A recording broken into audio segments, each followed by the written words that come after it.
Well, now to recent developments in the Murdoch phone hacking scandal. Two former News International executives have released a statement questioning the truthfulness of James Murdoch's testimony this week. We're joined from London by ABC correspondent Lisa Miller. Well, Lisa, it's a former editor and the former legal manager. They're suggesting that James Murdoch knew more than he was letting on. This goes to the heart of a massive settlement that occurred in 2008. James Murdoch this week was asked whether he had seen an email when he was ticking off on that settlement, an email that named another reporter who may have been involved in the phone hacking scandal. It named the reporter on an email that showed the transcript of what had been hacked from this victim's phone. Now, James Murdoch this week told the parliamentary committee he had not seen that email.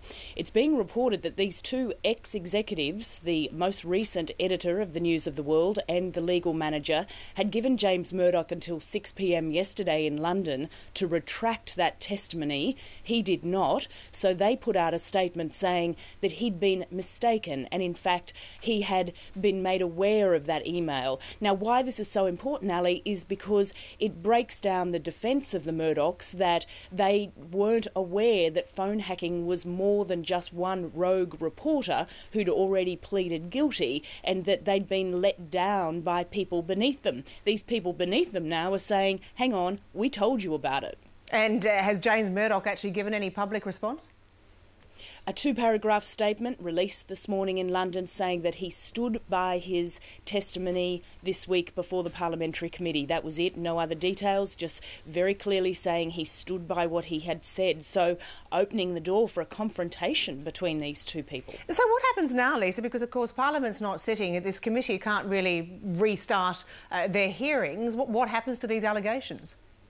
Well, the Labor MP, Tom Watson, who's gone down every rabbit hole on this story and has really pursued it, he has said it is the most significant moment in the past 2 years of the investigation. He was the one that actually asked that question of James Murdoch this week. He's now referred this to the police, to Sue Akers, who is the chief investigator on the phone hacking scandal, and he says that if it is found that James Murdoch was aware of this email, then he could very well be charged with conspiring to cover up a crime. It is an extraordinary story, isn't it, that just continues to grow more extraordinary. Lisa Miller, many thanks.